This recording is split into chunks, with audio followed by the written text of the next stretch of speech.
श्रोता प्रेमियों, मैं राम सागर शास्त्री आप लोगों के समक्ष एक प्रसंग रखने जा रहा हूं। सुखदेव आगमन।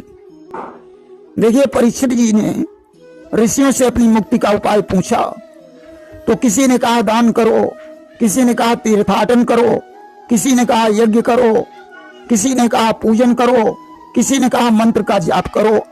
परीक्षित जी विचार करते हैं कि इतने सारे मतों का पालन थोड़े समय में कैसे हो सकता है। और उसी समय सुखदेव जी छुटकाए सबके सो, आ पहुंचे तत्क्षण वहां किए दिगंबर वेश। उसी समय परमहंस सुखदेव जी का आगमन होता है, जिनकी अवस्था 15 वर्ष की है।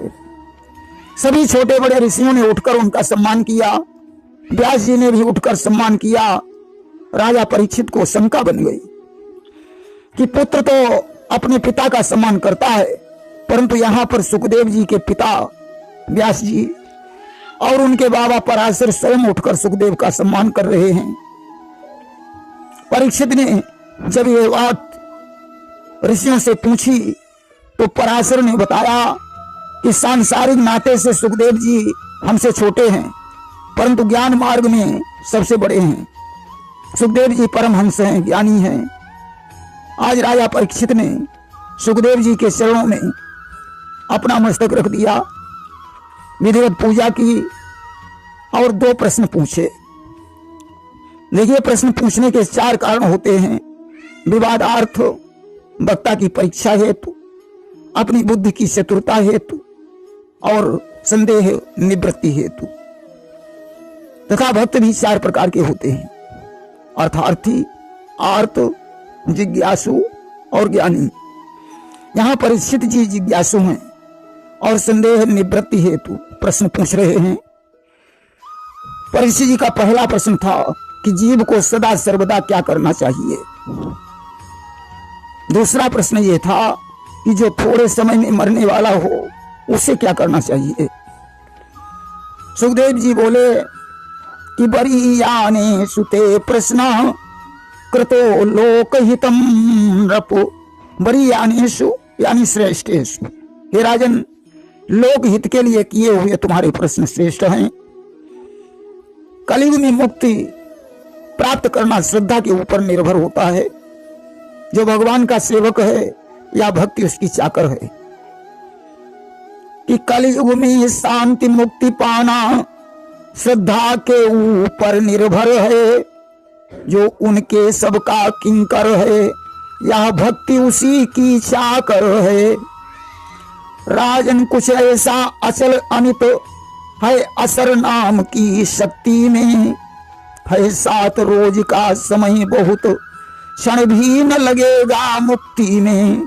राजन, भगवान के नाम में बहुत बड़ी शक्ति है। 7 दिन का समय तो बहुत है, एक क्षण में ही मुक्ति प्राप्त हो सकती है। राजा खटवांग ने 2 घड़ियों में ही सब कुछ त्याग कर योगाभ्यास करके मुक्ति प्राप्त कर ली।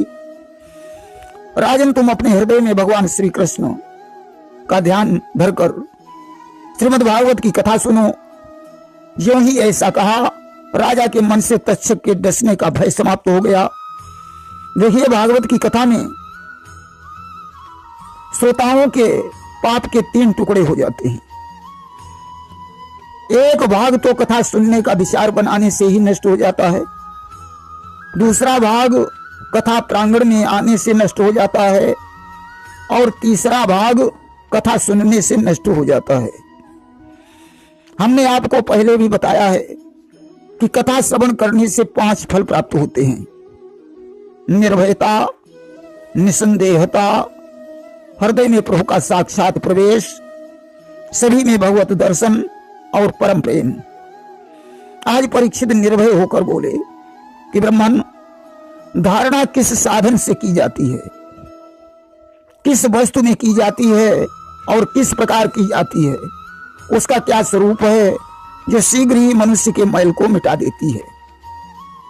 सुखदेव जी ने कहा, राजन, जितासनो जित श्वासो जित संगो जितेन्द्रिय स्थूले भगवतो रूपे मना संधार ये धिया। आसन, श्वास, आसक्ति और इंद्रियों को जीत कर फिर बुद्धि के द्वारा मन को भगवान के विराट रूप में लगाना चाहिए। जितासनो जित श्वासो जित संगो जित इंद्रिया। सबसे पहले आसन को जीतना चाहिए।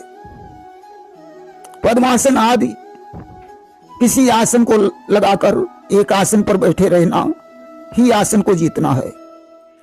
अभ्यास करने से ऐसा संभव हो सकता है। आप आसन जीत सकते हैं। आसन जीतने के बाद श्वास को जीतना। प्राणायाम के द्वारा श्वास को जीता जा सकता है। देखिए, प्राणायाम के 3 भेद हैं, पूरक, कुंभक और रेचक। पूरक में नासिका के दाएं छिद्र से विष्णु का ध्यान करके सांस को खींचना पड़ता है। कुंभक में मध्यमा और अनामिका उंगली से नासिका का बायां छिद्र बंद कर लेते हैं, ब्रह्मा का ध्यान करते हैं, सांस न खींचते हैं और न छोड़ते हैं। रेचक में नासिका के बाएं छिद्र से अंगूठा हटा देते हैं, शिव का ध्यान करते हुए सांस को धीरे धीरे छोड़ते हैं। अस्तु प्राणायाम के द्वारा अभ्यास से सांस को जीता जा सकता है। इसके बाद आसक्ति को जीतना, यह भी कठिन बात नहीं है। इसके बाद आता है इंद्रियों को जीतना, यह बड़ी कठिन बात है। लिखा है, इंद्रियाणाम बलार्थे है विद्वांसोपि कर्षति। इंद्रियां बड़ी बलवान हैं, जो बड़े बड़े विद्वानों को भी आकर्षित कर लेती हैं। इंद्रियों की संख्या 10 बताई गई है। हाथ, पांव, लिंग, गुदा, वाक, कान, त्वचा, आंख, जिह्वा, नाक आदि 10 इंद्रियां हैं। गोस्वामी तुलसीदास जी ने लिखा कि इंद्रिय द्वार झरोखा नाना और ताता सुर बैठे करी थाना। आवत देखहीं विषय बयारी और ते हठ दें कपाट उघारी। इंद्रियों के द्वार पर देवता बैठे हैं। जब विषय की हवा चलती है तो इंद्रियां अपने दरवाजे खोल देती हैं। देखिए, विषय 5 हैं: शब्द, स्पर्श, रूप, रस और गंध। शब्द नामक विषय की उत्पत्ति आकाश तत्व से हुई है। जब आकाश में गर्जना होती है तो शब्द सुनाई पड़ता है। इस विषय का पान कान करते हैं। जब कोई अच्छा म्यूजिक बजता है तो उसे सुनने के लिए कान बेचैन हो जाते हैं। यह विषय हिरण में अधिक पाया जाता है कि बंसी की आवाज सुन मोहित होत कुरंग। वशीभूत हुई प्रेम के होम देत निज अंग। जब एक बहेलिया वन में जाकर बंसी बजाता है, उसकी आवाज सुनकर हिरण मोहित हो जाता है। बहेलिया उसका शिकार करके घर ले आता है। स्पर्श नामक विषय की उत्पत्ति वायु तत्व से हुई है। जब हवा चलती है तो हमारी त्वचा से स्पर्श होती है, पता चलता है कि हवा चल रही है। स्पर्श नामक विषय का पान त्वचा करती है। यह विषय हाथी में अधिक पाया जाता है।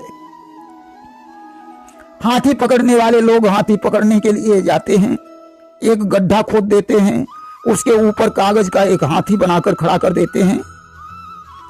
हाथी इसे दूसरा हाथी समझकर छूने के लिए जाता है, गड्ढे में गिर जाता है और लोग उसे पकड़ लेते हैं। रूप नामक विषय की उत्पत्ति अग्नि तत्व से हुई है। इस विषय का पान आंखें करती हैं। यह विषय पतंगे में सबसे अधिक पाया जाता है। जब दीपक जलता है तो उसकी लौ पतंगे को प्रिय लगती है और वह उस लौ में जाकर जल जाता है।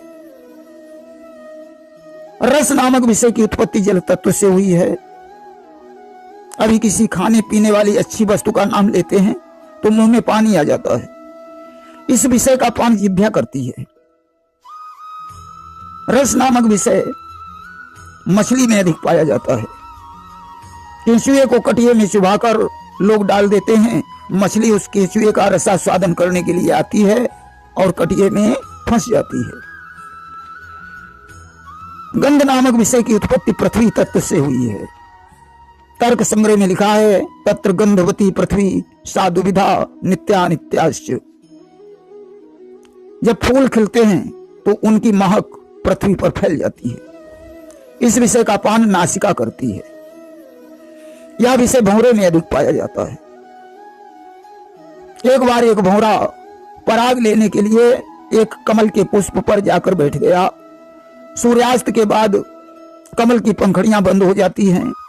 भंवरा उस कमल कोश में बंद होकर विचार करने लगा कि रातिर्गमिष्यसि भविष्यसि सुप्रभातम वासानुदिश्यसि हसिष्यसि पंकजश्री। रात बीत जाएगी, सुंदर सवेरा होगा, भगवान सूर्य का उदय होगा, कमल की पंखड़ियां खिल जाएंगी, मैं पराग को लेकर अपने धाम वापस चला जाऊंगा। अब इत्थम व्यचिंतयत कोश गते दुरेफे हंत हंत नलिनीम गज मुज्जहार। भंवरा ऐसा विचार ही कर रहा था, तब तक एक हाथी आ गया। हाथी ने कमलनी को ही उखाड़ कर चबा डाला। आज तो इंद्रियों को जीतना बड़ी मुश्किल बात है। आज सुखदेव जी ने कहा, राजन, इंद्रियों को जीतकर फिर बुद्धि के द्वारा मन को भगवान के विराट रूप में लगाना चाहिए। देखिए, मन एवं मनुष्याणाम बंधन मोक्षस्य कारणम। मन बड़ा विचित्र है,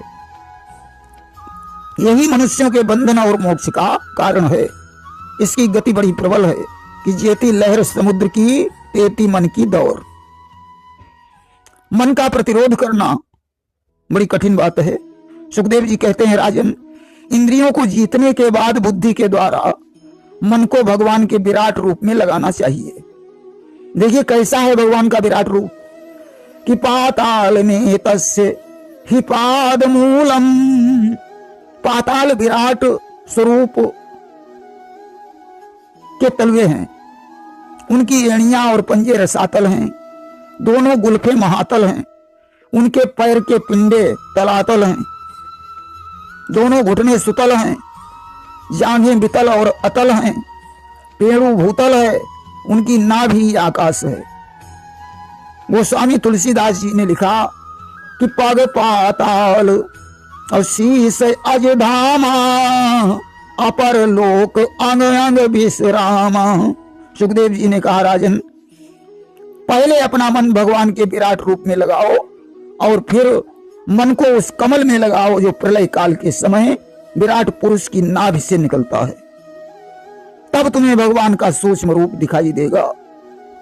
इस शंख चक्रम सकरीट कुंडलम सपीत वस्त्रम सरसीरुहे क्षणम सहारवशास्थल कौस्तुभश्रियम नमामि विष्णुं शिरसा चतुर्भुजम। हाथों में शंख चक्र, कानों में मछली के आकार के कुंडल, पीत वस्त्र, गले में कौस्तुभ मणि, ऐसे चतुर्भुज भगवान के सूक्ष्म स्वरूप का दिव्य दर्शन होगा। प्रेम से बोलिए वृंदावन बिहारी लाल की जय।